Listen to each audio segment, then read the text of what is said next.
Go Bob Bryant was his name. Oh. But no, this time it was a different bastard I was after. The aforementioned Mr. Ringo. I came upon them robbing a stagecoach, which wasn't surprising being they were such murderous thieves and bastards. The bandits wore red scarves, so I knew they worked for the old man. Over there! There! You got out with it! I did my best to help those poor passengers.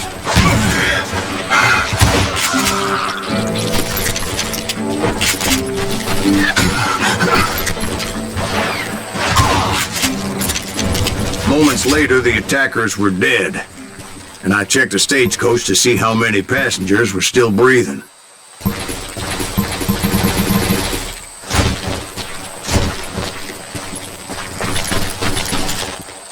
None. It was then I wondered if the rocks weren't hiding more bandits. Was that all of them? Or did I just hit the rear guard? I quickly got my answer. They attacked from on high like Apaches often do. They would appear in great numbers from above and rain down lead on their hapless enemies' heads, making use of the high ground and whatever else they had. Yep, the Apaches always appeared out of nowhere, and there never seemed to be an end to it. Hold on, were you attacked by Apaches? What happened to the cowboys? Did I say they were Apaches? I said Clanton's cowboys attacked me Apache style. I was in a pitched battle, but I was holding my own against an overwhelming enemy force. See, at the time, I was still pretty green and would often blunder into regrettable situations. But I just kept shooting at anything I could see up in those damn rocks. I didn't see Ringo. I knew he was with the cowboys. He and Roscoe Bob had done me a dreadful wrong, and I was determined to have my revenge.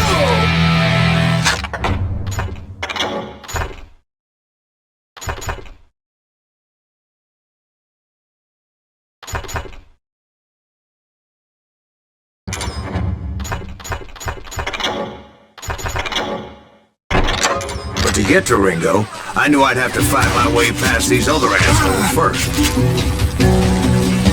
Unfortunately, I was running out of ammo. Another perfect example of my relative inexperience as a hunter of men. I immediately knew that a tactical retreat was called for, as my vengeful fury was much less impressive without the bullets to back it up.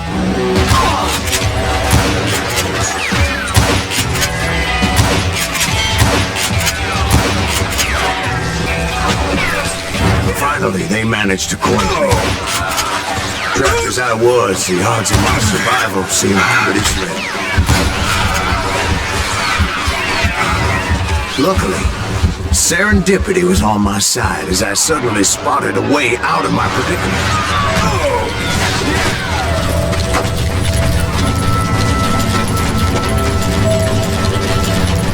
I ran ahead as if the devil himself was after me. Bullets were whizzing by my ears, but I wasn't about to roll over and die. I just kept running like there was no tomorrow. Because there wouldn't be if Clanton and his men caught up with me. As I was scurrying around those caves, I thought, what was I thinking? Going up against a gang like this?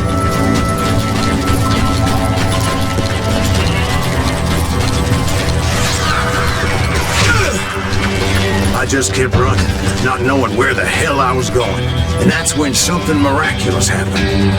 Like manna from heaven, I found the desiccated remains of what looked like an Apache warrior. The old weapon next to him supplied me with some much-needed ammunition.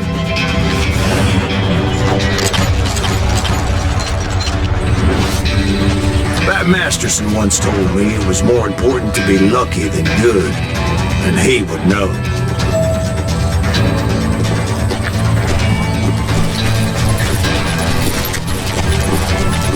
And imagine my surprise when I found a fistful of dynamite to go along with that ammo.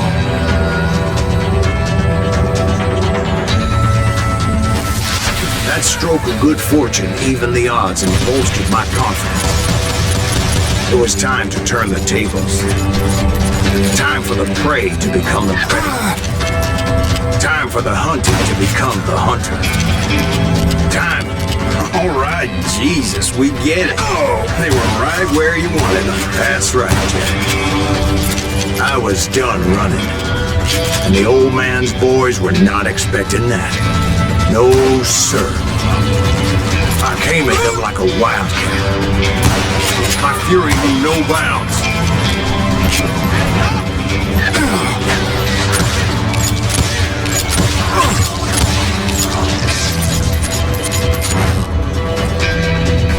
It was finally time for that old man to pay for his sins.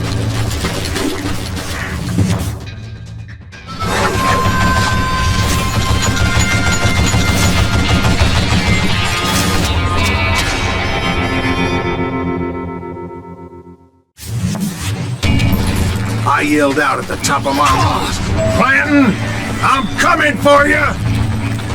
A little stealth might have made more sense, to be perfectly honest. Because that old fool had a Gatling gun and enough bullets to last him till Kingdom Come. But I knew I could not let that deter me. Not if I was to find and kill Ringo. I needed to get that old man off that gun.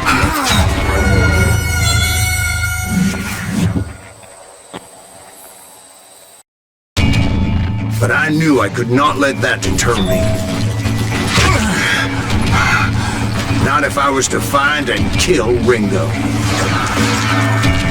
I needed to get that old man off that gun.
Most everyone thought it was the Juarez who had come up against him in Guadalupe Canyon, but it was just me.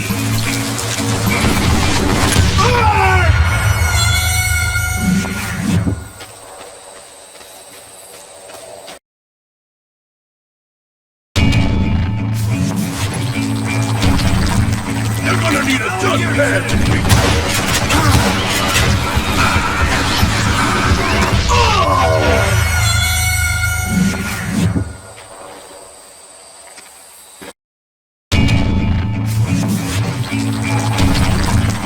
They're gonna bury you in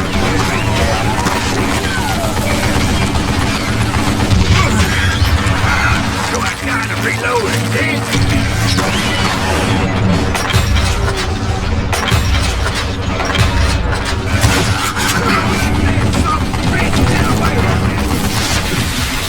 I don't know how you live this long.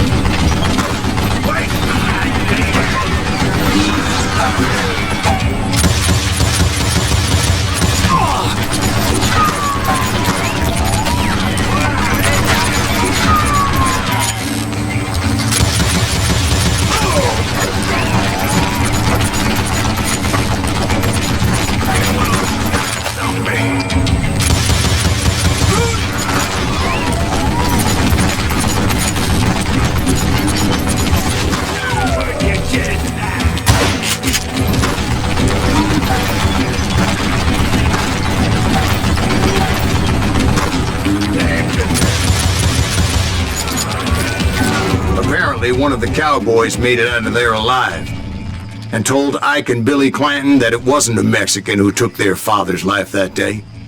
They just assumed it was one of the Earps, and that little misunderstanding eventually led to that legendary gunfight at the OK Corral.